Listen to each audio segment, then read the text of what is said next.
오늘 말씀의 제목은 한 알의 밀알이 죽으면이라는 제목으로 우리 함께 말씀 나누겠습니다.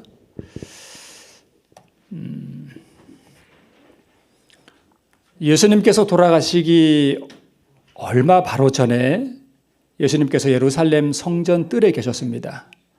그때 헬라 사람 몇 사람이 성전에 와서 빌립에게 우리가 예수를 배웁고자 하나이다 라고 부탁을 하죠.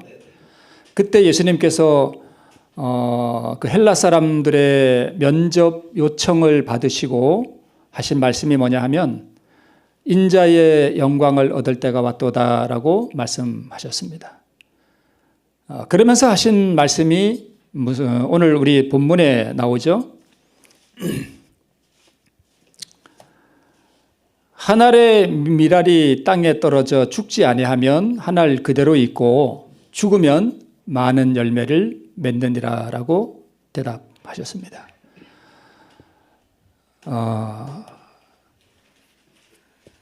자, 이 그림에 보면 한 알의 밀알이 땅에 떨어져서 먼저 뿌리가 나오네요. 사실이 그런지 모르겠지만 뿌리가 나오고 이어서 잎이, 뿌리가 먼저 나오나요? 그래요. 그렇다네요. 그리고 잎이 올라오죠. 그리고 잎이 더 자라고 뿌리가 자라면서 맨 오른쪽에 가니까 뭐가 없어졌어요? 뭐가 없어졌어요? 씨가 하나가 없어졌습니다. 사라졌죠? 그리고 밀이 이렇게 자라기 시작했습니다. 이게 더 자라면 이렇게 열매를 맺죠? 자, 맨 왼쪽에 있던 저 한 알의 밀알이 사라지고 그 대신에 많은 열매가 나타났습니다.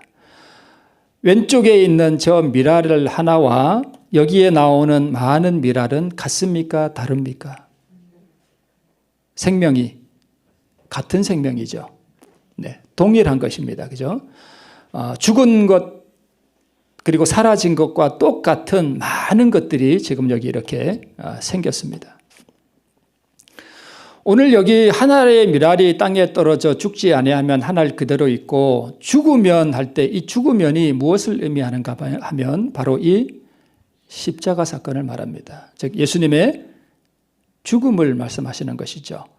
그러니까 예수님은 이제 죽음을 바로 앞에 두시고 한 알의 밀알에 자신을 비유하신 거예요. 그죠? 네.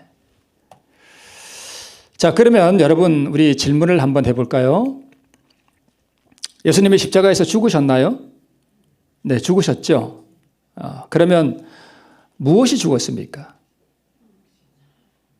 물론 예수님이 죽으셨죠. 그죠? 예수님이 죽으셨습니다. 자, 우리는 그 영원한 신성과 이 땅에서 난 이 육체가 어떻게 연합을 하는지 그 성육신의 신비를 우리는 이해할 수 없습니다. 인성과 신성이 아주 신비하게 연합되어 있었습니다. 예수님 안에. 그런데 십자가에서 이 인성이 죽었습니다. 그래서 십자가의 죽으심으로 말미암아 예수님의 그 신성과 인성이 분리가 됩니다. 그러면 십자가에서 죽은 것은 예수님의 인성이죠. 그렇죠? 사람이신 예수님이 십자가에서 죽으셨습니다. 그러면 십자가에서 예수님께 죽으실 때에 그분의 신성은 어떻게 됐을까요? 여러분, 신성이 죽을 수 있습니까? 없습니까? 죽을 수 없습니다. 그러면 예수님이 십자가에서 돌아가셨다고 할 때 분명히 인성은 죽은 게 맞는데 그러면 그분의 신성은 어떻게 됐을까 하는 것을 우리가 한번 생각해 볼 수 있습니다. 그렇겠죠? 우리 마가복음 16장 6절 주의 말씀을 보면 그리스도께서 십자가에 달리셔서 죽으셨을 때 죽으신 것은 그의 뭐였다고요? 인성이었어요. 그런데 신성이 함몰되거나 죽지 않았다. 여러분, 신성은 죽을 수가 없는 것입니다. 그것은 불가능한 일이었다. 이렇게 기록하고 있습니다. 자, 예수님이 십자가에서 죽으실 때는 뭐가 죽은 거라고요? 인성이 죽은 거예요. 그런데 신성은 그 본질이 불멸이에요. 죽을 수가 없는 것입니다. 그렇죠? 네. 그런데 예수님은 한 알의 밀알이 땅에 떨어져 뭐 하면? 죽으면 이렇게 말씀을 하셨습니다. 인성은 죽었으나 신성의 생명은 죽는 것 자체가 불가능하기 때문에 신성의 생명은 죽을 수가 없는 것입니다. 그러면 예수님이 죽으실 때 인성은 분명히 죽었는데 그러면 그 신성의 생명은 어떻게 되었을까? 죽으신 예수님의 육체 안에 그대로 있었을까? 우리가 그 신비를 온전히 이해할 수는 없지만 큰 그림에서 우리가 이해할 수 있는 대략적인 그림을 그려보면 예수님이 죽으셔서 무덤에 들어가셨는데 그분의 육체 안에 신성의 생명이 그대로 있었다면 예수님이 죽으신 거예요? 안 죽으신 거예요? 이걸 신학적으로 참 뭐라고 대답하기는 좀 곤란한 문제이긴 한데 좀 논쟁거리가 있을 수도 있겠지만 상식적으로 차원에서 우리가 생각해 보면 예수님의 신성이 죽지 않고 그분의 육체 안에 그대로 있었다고 하면 어떤 의미에서는 예수님이 죽으신 것이 아닙니다. 그렇죠? 살아계신 거예요. 신성의 생명이 그 안에 있었기 때문에. 그래서 요한복음 10장 17절로 18절 우리 복음성경 주의 말씀을 보면 이렇게 되어 있습니다. 아버지께서 나를 사랑하시는 것은 내가 다시 목숨을 얻기 위하여 목숨을 뭐함이라? 버림이라. 이를 내게서 빼앗는 자가 있는 것이 아니라 내가 스스로 버리노라. 나는 버릴 권세도 있고 다시 얻을 권세도 있으니 이 계명은 내 아버지에게서 받았노라 하시니라. 네. 여기 이 말씀을 보면 인성은 분명히 죽었는데 신성은 뭐 하신 것 같아요? 신성의 생명을 죽지는 않습니다. 이 생명을 어떻게 하신 것 같아요? 버리셨어요. 그죠? 버리셨습니다.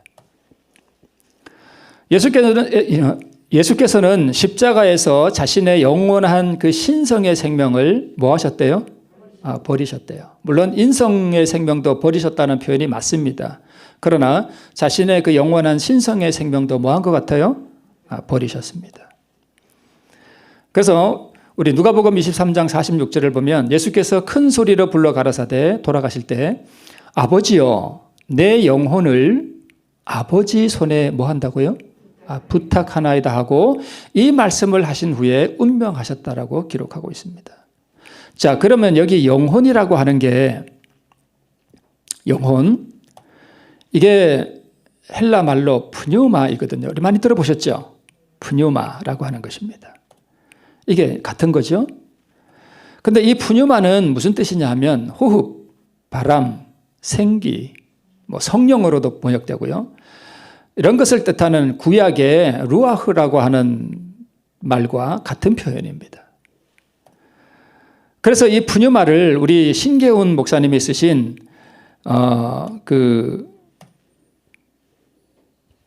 오직 성경만이 판단 기준이라는 책 186쪽에 보면 사람이 죽을 때 그것을 주신 하나님께 돌아가는 생명의 근원인 생기, 호흡 혹은 생명 자체를 뜻하는 말로 쓸 수 있다 이렇게 말씀하고 있습니다.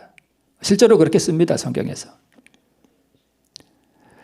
그래서 이 말씀을 보면 아버지여 내 영혼을 아버지 손에 부탁하나이다라고 하신 이 표현을 다른 표현으로 보자면 어떤 말과 같은가 하면 예수께서 큰 소리로 불러 가라사대 아버지여 내 무엇을?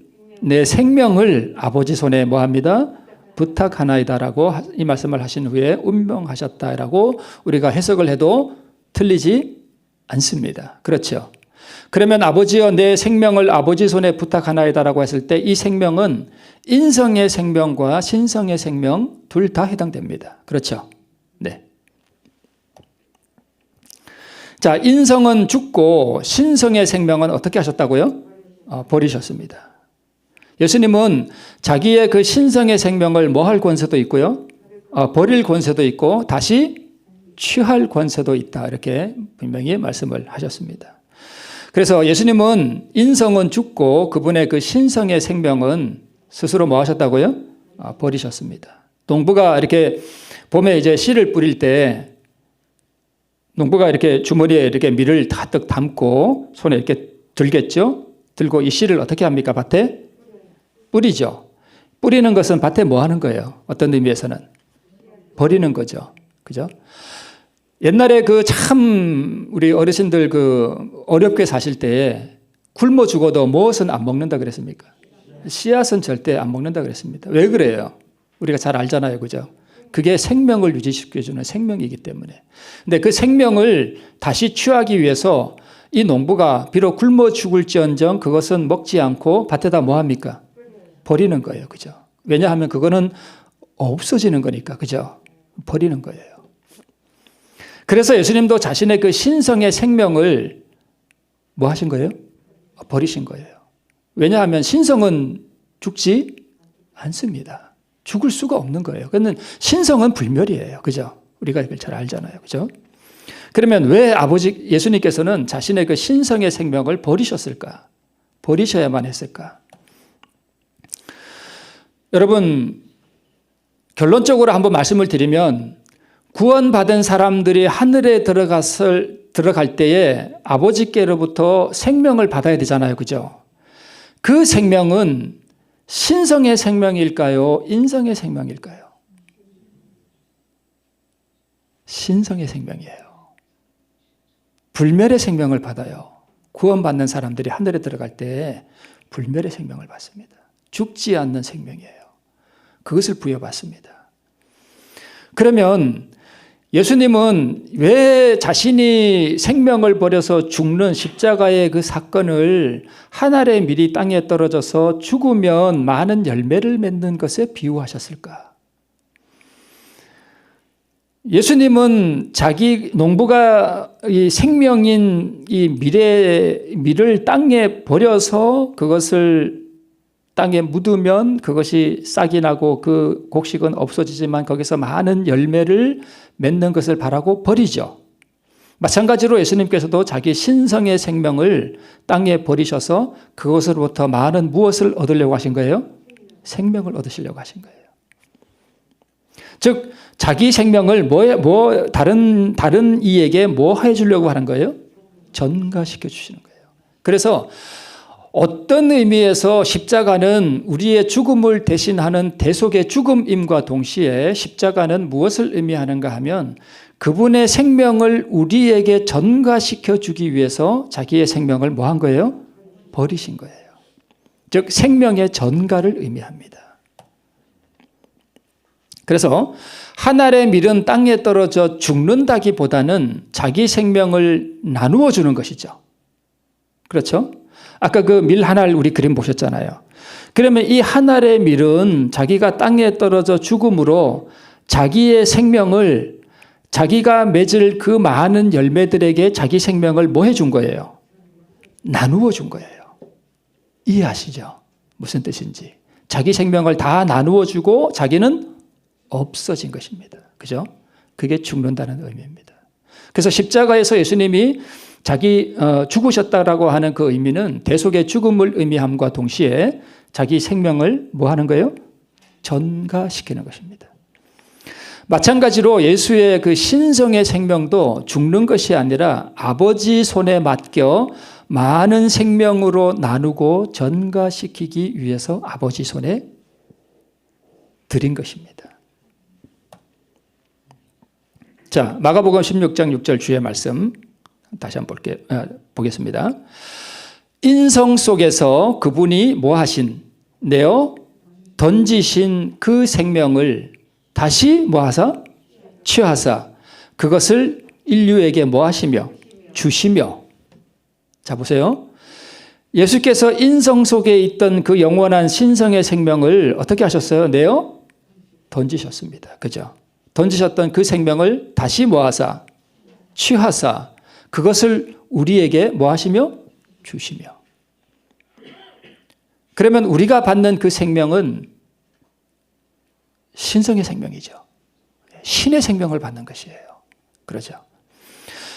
인류에게 주시며 내가 온 것은 그들로 생명을 얻게 하고 더욱 풍성히 얻게 하려 함이라고 말씀하신다라고 기록하고 있습니다. 그래서 인류가 받는 그 생명은 어떤 생명인가 하면 그것은 예수께서 버리신 생명이고 많은 열매를 맺으신 예수님의 신성의 생명이에요. 불멸의 생명을 받습니다. 여러분, 우리 믿음으로 말미암는 의의 노래가 뭐라 그랬죠? 두꺼봐 두꺼봐 헌집 줄게 새집 다오 할 때 그 새집이 뭐냐 하면 신의 생명이에요. 그게 의예요.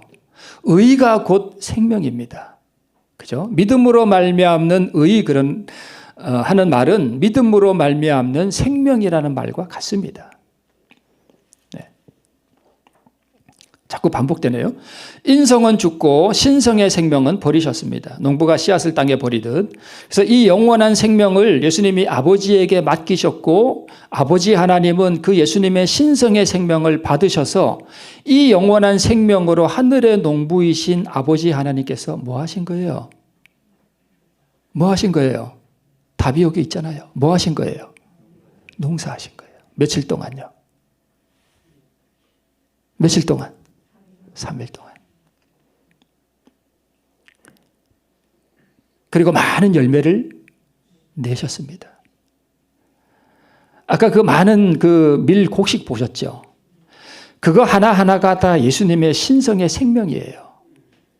그분이 땅에 던져서 맺은 그 열매들이잖아요. 그 예수의 신성의 생명 하나하나를 누구에게 주시는 거예요? 우리에게 하나씩 주시는 것이에요. 그래서 이 생명을 믿는 자들에게, 자녀들에게 선물로 주십니다. 이 생명은 예수 안에 있던 신성의 생명이에요. 두꺼봐 두꺼봐 헌집 줄게 새집 다오 할 때 여러분 헌집은 가치가 없잖아요. 그거 주고 신성의 생명을 받는 게 이게 얼마나 수지 맞는 장사입니까? 이런 장사가 어디 있어요? 대박이 아닙니까? 그죠? 대박 나는 장사예요.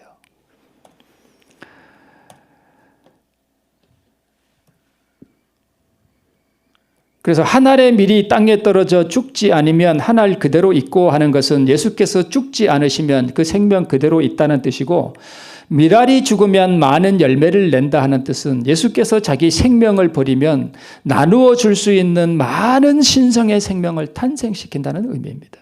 그래서 예수님께서 한 알의 밀알 비유를 하신 것입니다.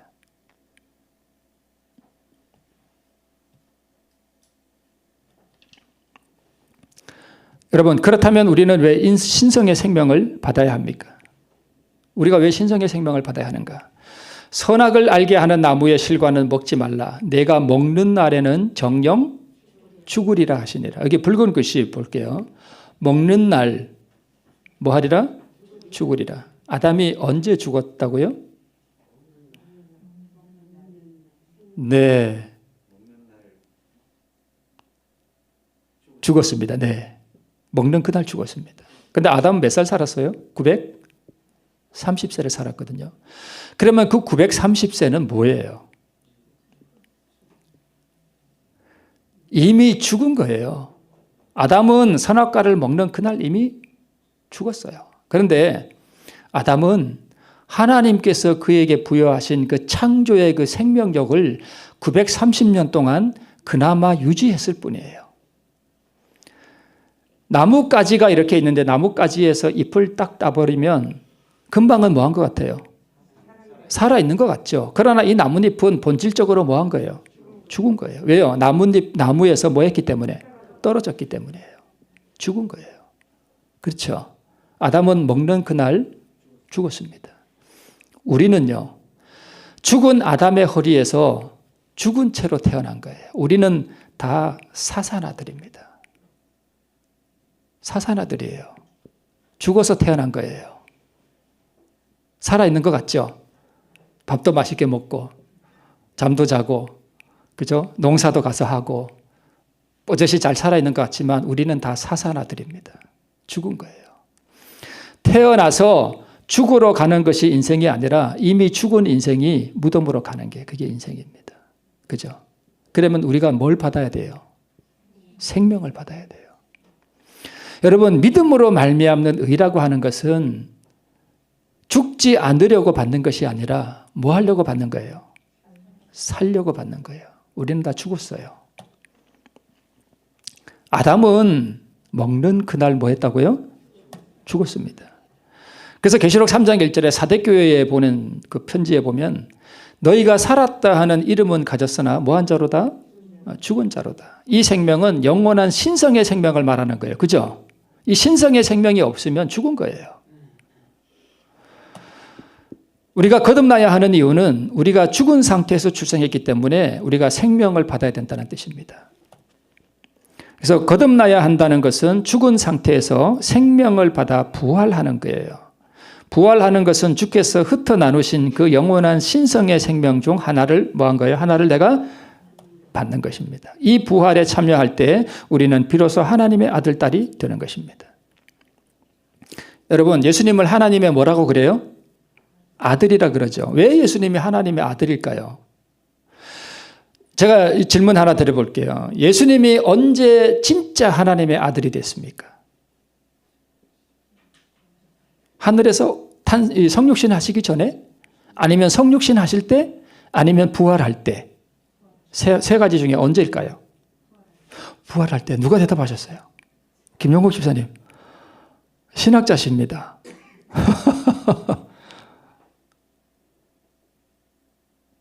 자, 보세요. 이 아들로 말하면 육신으로는 다윗의 혈통에서 나셨고 이미 나셨죠. 성결의 영으로는 이 다윗의 혈통에서 난 육신이 뭐 했습니까? 죽었습니다. 신성과 인성이 분리됐습니다. 그런데 이 죽은 가운데서 뭐하여? 부활하여 능력으로 하나님의 아들로 뭐 했으니? 인정되셨으니 곧 우리 주 예수 그리스도시니라. 여러분, 왜 예수님이 하나님의 아들인가 하면 예수님이 자기 그 영원한 신성의 생명을 완전히 버리셨죠. 우리를 위해서, 우리에게 전가시켜주기 위해서 완전히 버리셨습니다. 이것을 아버지 하나님이 받으셔서 농사하셔서 수많은 열매로 똑같은 신성의 생명을 탄생시켰죠. 이걸 신학적으로 증명하라 그러면 좀 난해한 면은 있습니다만은 하늘의 미랄이 땅에 떨어져 하는 그 내용으로 보면 그래요. 그래서 예수님이 그러면 부활할 때 무엇을 주셨는가 하면 그 열매를 다시 주신 거예요. 그러면 여러분, 예수님을 누가 부활시켰습니까? 누가 예수님에게 생명을 주었습니까? 아버지 하나님이 주신 거예요. 예수님이 아버지 손에 맡기셨던 그 영원한 신성의 생명을, 버리신 그 신성의 생명을 아버지 하나님이 다시 예수님에게 뭐 하신 거예요? 주셨어요. 생명을 주신 분은 뭐라고 그래요? 아버지라 그러고 생명을 받은 이는요? 아들이라 그러는 거예요. 그래서 부활하실 때 아버지 하나님께로부터 그 신성에 버리셨던 생명을 다시 받음으로 말미암아 그분이 뭘로 인정되신 거예요? 아들로 인정되신 거예요. 그래서 진짜 성육신은 부활 때 하신 거예요. 아들이 버린 영원한 생명으로 농사하여 많은 열매를 얻으셨고 이 열매 중 하나를 예수님께 주셨고 그래서 진실된 의미에서 예수님은 하나님의 아들이 되셨고요. 맏아들이 되신 거죠. 그렇죠. 그 많은 열매 중 하나를 믿는 자녀들에게 또한 선물로 그 이후에 계속 뭐 하셔요? 주시면 예수님은 아버지 하나님의 맏아들이 되시고 우리는요. 예수님의 뭐가 되는 거예요? 동생이 되는 거죠. 그렇죠. 그래서 예수님을 우리의 아버지 하나님의 맏아들이라 그러잖아요. 그렇죠? 아버지께서 이 생명 중 첫째로 예수께서 주시고 모든 믿는 자들에게 차례로 하나씩 주심으로 이거. 그렇죠? 이 신성의 생명, 열매를 맺으신 이 신성의 생명 하나하나를 그렇게 주신다는 것입니다. 그래서 예수께서는 하나님의 맏아들이 되시고 모든 자녀들에게는 맏형님이 되시는 것입니다. 그럼으로써 예수님은 완전히 우리 중 하나가 되신 거예요. 그렇죠? 우리와 똑같이 되신 거예요. 그래서 요한복음 5장 26절에는 아버지께서 자기 속에 생명이 있음같이 아들에게도 뭘 주어? 생명을 주어 그 속에 있게 하셨고. 그러면 여기 아들은 예수님도 되면서 동시에 누구도 될까요? 우리도 되는 것입니다. 그렇죠. 이게 얼마나 놀라운 복음인지 모릅니다.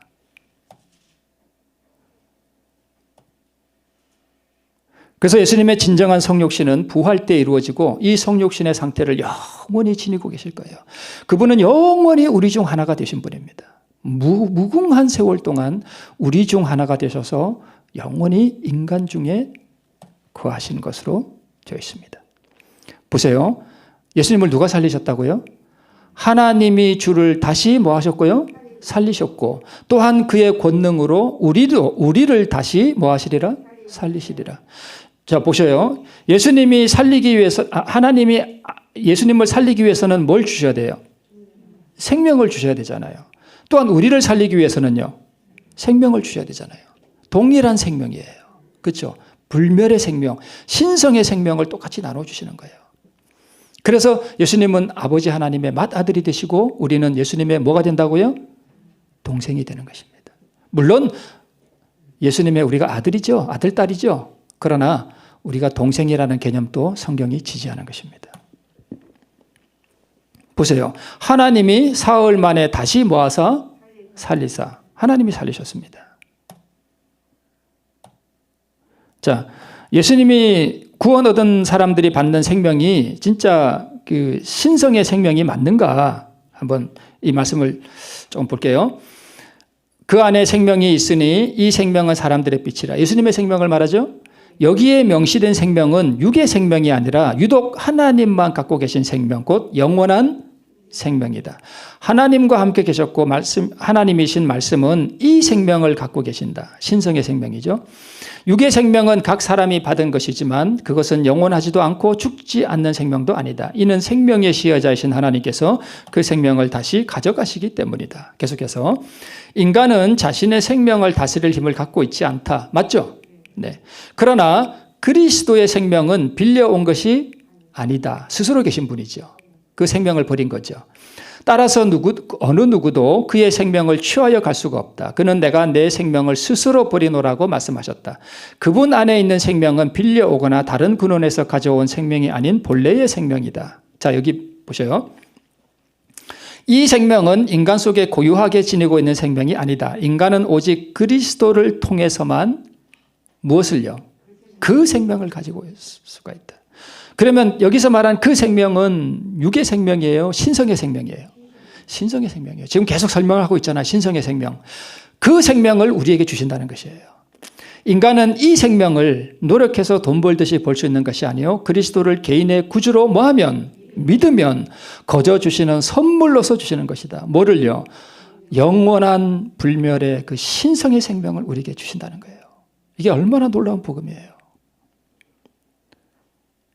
이게 얼마나 대박나는 장사입니까? 이게 얼마나 남는 장사예요. 영생은 곧 유일하신 참 하나님과 그의 보내신 자 예수 그리스도를 아는 것이니이다. 이것은 세상을 위하여 열려있는 생명의 샘이다라고 말씀하고 있습니다. 그렇다면 예수님이 스스로 버리노라고 한 그 생명은 육신의 생명이에요? 죽을 수 없는 신성의 생명이에요? 신성의 생명이에요.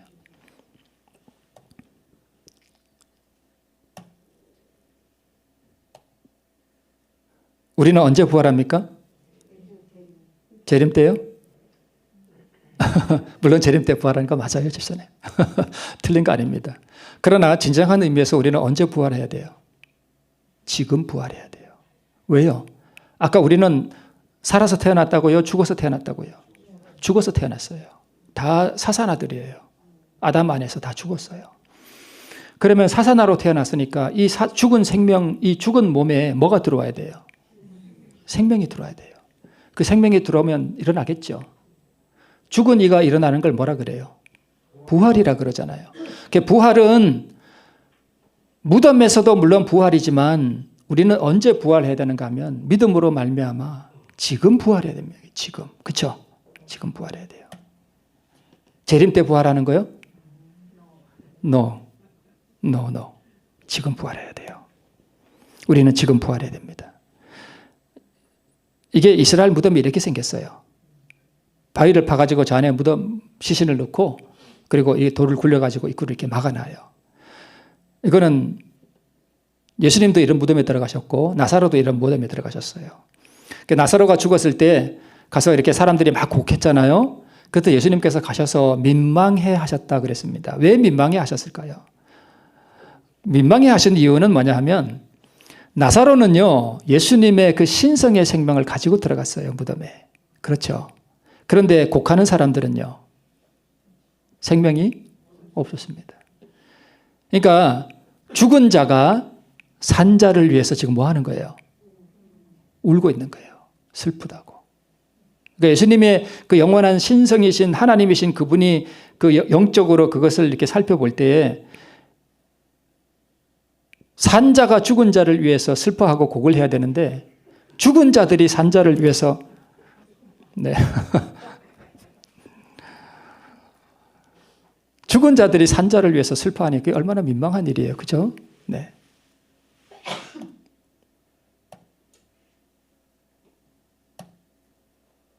자, 그러면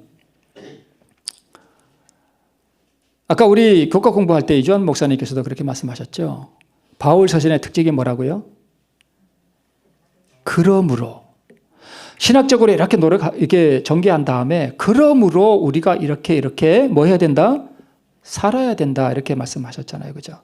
마찬가지로 이 하나의 미랄 이야기를 하시면서 예수님께서 곧 이어서 하신 말씀이 뭐냐 하면 나를 섬기려면 사람이 나를 섬기려면 나를 뭐 하라? 따르라 이렇게 말씀하셨습니다. 나를 따르라 하는 이야기는 뭐예요? 내가 하나의 미랄이 되어서 생명을 전가시키기 위하여 죽는 것처럼 너희도 하나의 미랄이 되어서 나처럼 뭐 하라? 죽으라는 뜻이에요. 그죠? 죽으라는 거예요. 나와 같이 하나의 미랄로 십자가에서 너희도 죽으라.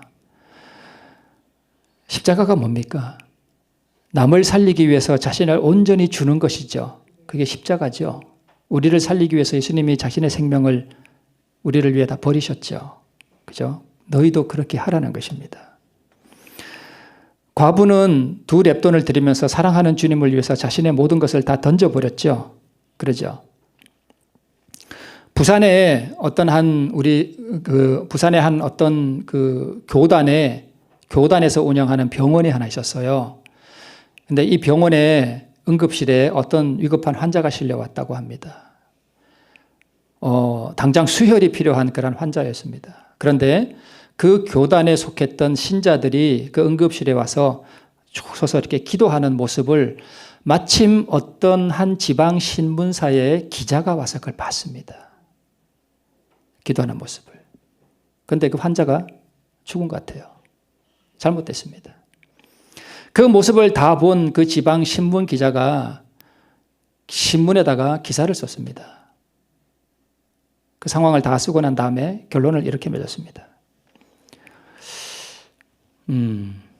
보이시죠? 네. 제 컴퓨터로 하면 괜찮은데 여기다가 하면 저렇게 돼요. 그에게 필요한 것은 기도가 아니라 뭐였다? 피였다. 피는 우리 육체의 생명이 어디 있습니까? 피에 있다 그랬습니다. 피를 나누는 것은 무엇을 나누어 주는 거예요? 생명을 나누어 주는 거예요. 그죠? 기도도 물론 중요하지만 그 환자들은 기도뿐만 아니라 그 환자에게 뭘 나누어 줬어야 했습니까? 피를 나누어 줘야 했습니다. 나를 따르라 하는 이야기는 너희가 피를 뭐 해주라? 나누어 주라는 뜻입니다. 오병이어의 이적을 일으키시면서 예수님께서 제자들에게 하신 말씀은 너희가 먹을 것을 주라 했습니다. 그렇죠? 너희가 먹을 것을 주라 했습니다. 이게 무슨 장면 같습니까? 네, 우크라이나. 폭격으로 아파트가 폭파가 됐고 한 여인이 옷가지 몇 개를 싸가지고 피난을 가기 위해서 어딘가를 처량하게 보고 있는 모습입니다.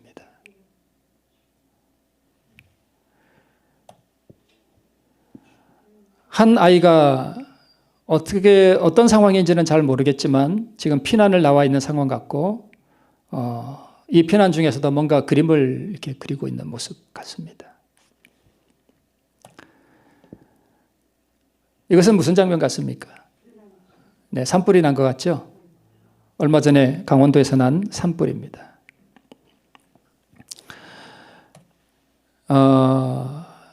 누가복음 16장을 보면 부자와 나사로 이야기가 나옵니다. 부자는 날마다 호화라에 연락하는데 나사로라 이름하는 거지는 그 부자의 집 대문에서 뭐 하고 있어요? 구걸하고 있는데 개들이 와서 그 헌대를 핥았다 그랬습니다. 그런데 그것을 설명하면서 청지기 보내는 권면 이렇게 말씀하고 있습니다. 자기 자신만을 알고 그리스도께서 위하여 죽으신 자들을 돌보는데 뭐한 사람들은 무관심한 사람들은 생명의 떡을 먹지 않고 구원의 샘물을 마시지 않는 자들이라고 할 수 있다. 무엇을 먹지 않고요? 생명을 먹지 않고. 너는 내 식물을 물 위에 던지라. 여러 날 후에 도로 찾으리라. 예수님은 자신의 생명을 우리 많은 물 위에 던졌습니다. 그렇죠? 상징적으로 예언에서는 물이 뭐예요? 백성들을 상징하죠. 예수님은 자신의 생명을 많은 물 위에 던졌습니다. 여러 날 후에 그분은 생명을 다시 뭐 하셨어요? 다시 찾으셨습니다. 우리 나사로, 부자와 나사로에 계속 이어서 이런 설명을 하고 있습니다. 아브라함은 믿음을 가지고 하나님의 말씀을 순종하고 그분을 섬겼으나 부자는 하나님을 생각지 아니하고 고통 가운데 있는 인류의 요구도 돌아보지 않았다라고 말씀하고 있습니다. 오늘날에도 이와 같은 길로 따라가는 자들이 많이 있다. 즉 고통 가운데 있는 이웃을 돌아보고자 하는 마음이 혹시 내가 이렇게 가슴에 이렇게 손을 얹고 한번 우리 생각해 보십시다. 나는 우크라이나에서 전쟁이 일어난 상황들을 보면서 그저 이웃 불구경하듯이 아무 관심 없이 돌아봤는가. 나는 강원도 산불이 일어나서 이재민들을 이렇게 일어난 것을 보면서 별 관심도 없이 그저 남 불구경하듯이 이렇게 보고 있었는가.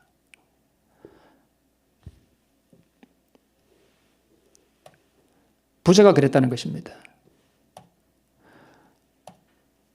오늘날에도 이와 같은 길로 따라가는 자들이 많이 있다. 비록 그들이 침례 교인이기는 하나 거듭나지 못했다. 그들이 교회 예배에 참석해서 하나님이여 사슴이 신의 물을 찾기에 갈급함 같이 내 영혼이 주를 찾기에 갈급하나이다라고 읊을지라도 저희는 그것이 거짓임을 드러내고 있다. 그들은 하나님께서 보실 때에는 가장 극악한 죄인보다 더 의롭지 않다라고 말씀하고 있습니다. 오늘날 우리가 교회에 와서 하나님이여 제가 주님을 찾습니다. 하나님이여 우리에게 복 주시옵소서 하고 예배는 드릴지라도 우크라이나나 또는 아프리카나 또는 여기 한국이라도 내 이웃이나 고아들이나 이런 이웃들을 위하여 내 가진 것을 나눌 수 있고 내 피를 나누어 줄 수 있는 그러한 헌신의 마음이라든가 동정심이 없이 살아가고 있다면 그 사람의 신앙은 거짓이고 그런 사람은 하나님께서 보실 때는 세상의 살인자들, 그죠? 무슨 간음을 행하는 사람들, 이런 사람들보다 조금 더 의롭다고요? 아니요. 더 의롭지 못하대요. 더 의롭지 못하대요. 한 알의 밀알이 땅에 떨어져 죽으면 많은 열매를 맺는데 우리도 그와 같이 땅에 떨어져서 내 생명, 내 피, 내 가진 재물, 내 가진 애정들을 이웃의 고통을 위하여 헌신하고 나눌 수 있는 마음이 없다면 하나님께서 보실 때는 그 신앙은 거짓이고 세상에 막걸리 마시고 쌈박질하는 사람들보다 결코 더 의롭지 못하다라고 말씀을 하고 계십니다.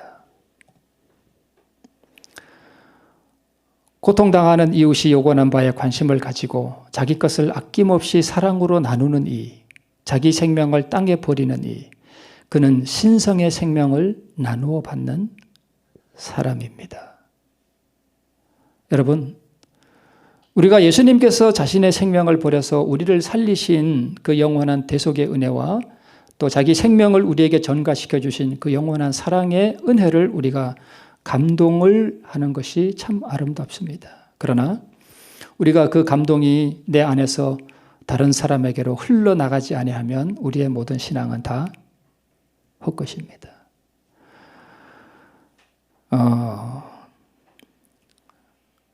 어떤 분이 저희 집사람한테 우크라이나를 어떻게 도울 수 있는지 계좌번호를 물은 분이 계셔요.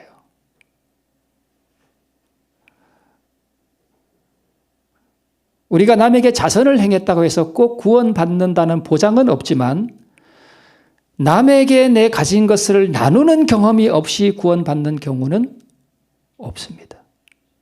그것을 이해하십니까? 그죠? 저는 우리 주선교회 우리 성도님들이 개인적으로 다 그렇게 하시리라고 믿습니다. 그러나 혹 우리가 하늘의 미랄이 땅에 떨어져 죽는 것과 같은 그런 삶이 내 안에서 내 고통당하는 이웃을 돌아보는 마음이 전혀 없이 자기 자신만을 위하여 사는 그러한 삶을 살고 있다면 우리는 그리스도와 함께 십자가에 못 박히는 경험을 하는 것이 아니며 영원한 생명에 동참하는 것이 아님을 우리가 알 수 있습니다. 오늘 내 자신을 한번 돌아보시고 예수와 함께 내가 십자가에서 죽고 내가 가진 것들을 내 고통당하는 이웃들을 위하여 아낌없이 헌신할 수 있는, 그래서 영원한 신성의 생명에 참여하는 우리 모두가 되시기를 바라면서 말씀을 줄이겠습니다.